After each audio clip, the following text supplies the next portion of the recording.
So let's take a look at another example here of centripetal forces and accelerations.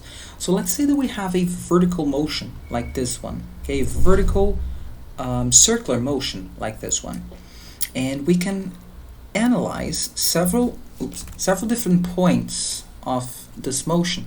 So let's call this point A, let's call this point B, C, and D.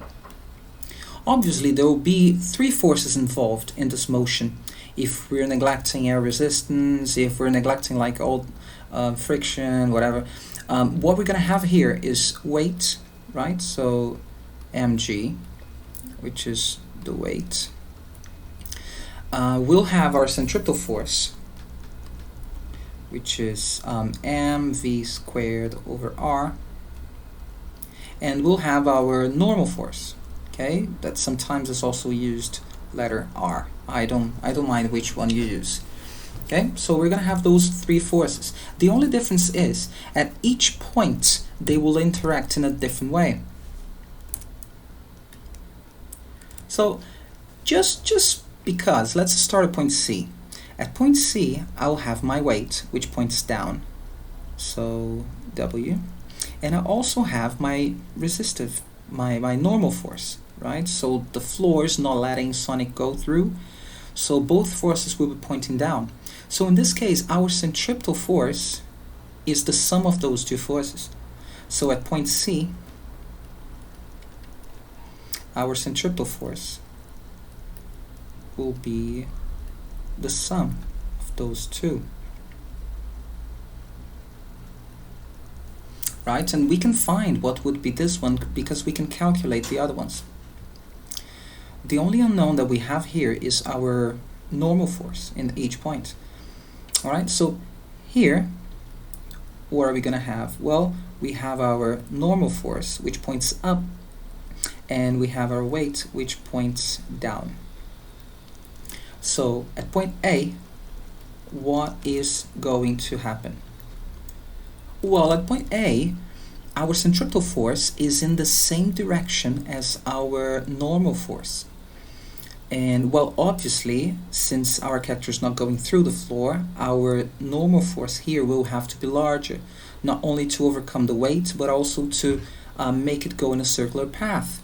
So in this case here, we would have that our centripetal force would be a subtraction. So it would be this one minus the weight. You can just look at the direction of the vector. Centripetal force would be up, right? So if centripetal force is up, this is also up, and this is down. So far, so good. Now, what about on the sides? So on the sides, we'll still have some normal force, and well, that's going to be your centripetal force.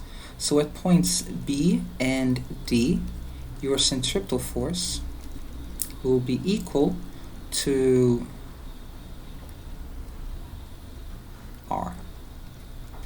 And in this case, you will have your weights going down, but you can see that, well, weight is down, and both centripetal and normal force, they are pointing towards the center of our movement, of our motion.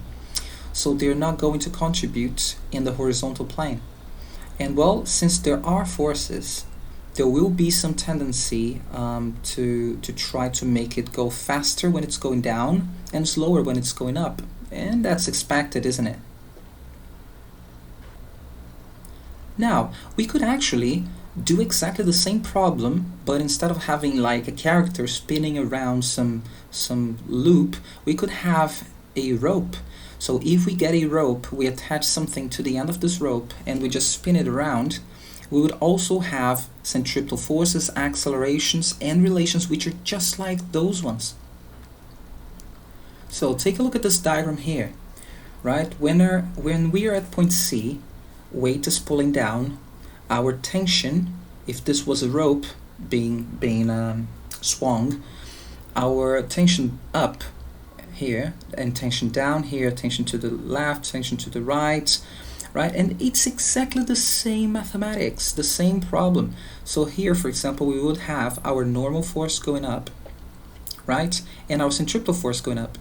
So our centripetal force would be our normal force minus our weight. Here, however, our normal force is pointing down and our weight is also pointing down. So both of them are the centripetal force. They are the centripetal force. They are part of what is making this a circle. Now, commonly, you could be asked, what is the maximum force that this can support? So in the circular pattern that we saw before, the largest force was exerted at the top, wasn't it? No, at the top, our centripetal force is being helped by gravity. So gravity is helping this be a circular pattern. The actual worst scenario is down here because we have our normal force or tension, which is going to be the largest one, and we have a weight which is pointing in the opposite direction. So this is the situation in which we're going to have the largest tension or normal force. This is the point, for example, where the floor would break. If this was, I don't know, something very fragile, and if you're running or doing something, this is the point, the weakest point, and the point where you would have to be the most careful. So at this point, which we called C in the previous diagrams, we would have then that our centripetal force was our normal force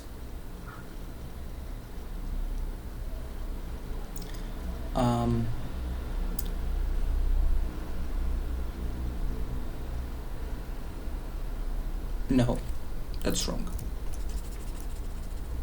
Our centripetal force here will have to overcome the weight and minus the normal force. So if this was a rope, instead of using N, we would use T usually, right, as tension. So if you were asked, what's the maximum tension?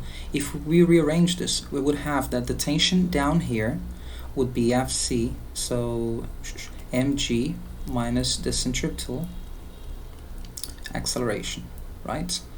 So if we are told what would be the tension for this to break,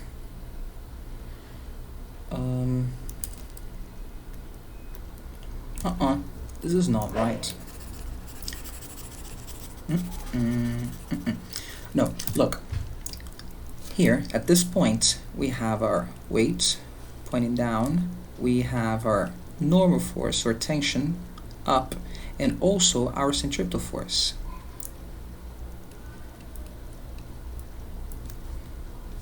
All right?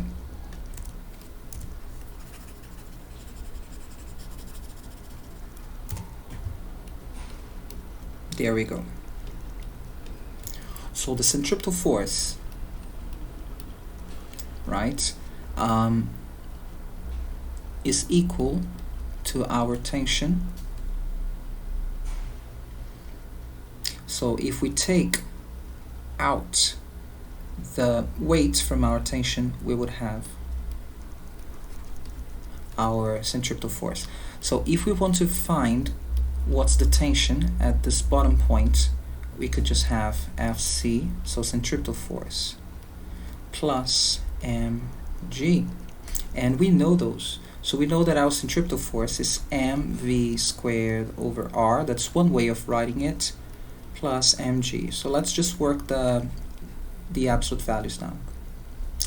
So if we do those, we can get m as our common factor.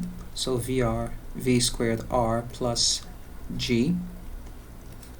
This is the maximum tension or the maximum resistive force, maximum force that this motion is going to have to overcome.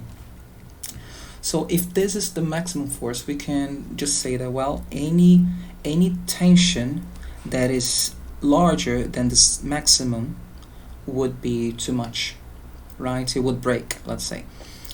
We could, if we're, let's say, designing a rope to go through this kind of a situation, we could say that if the tension is larger than a certain value, that it's gonna break. So if t is larger than mv squared over r plus mg. There you go. A quite simple application that oftenly is put into IB questions is, let's say that this is a bridge, a curved bridge, and there's a car that's going to go on top of it. Okay, so there will be a point where this car is going to be here.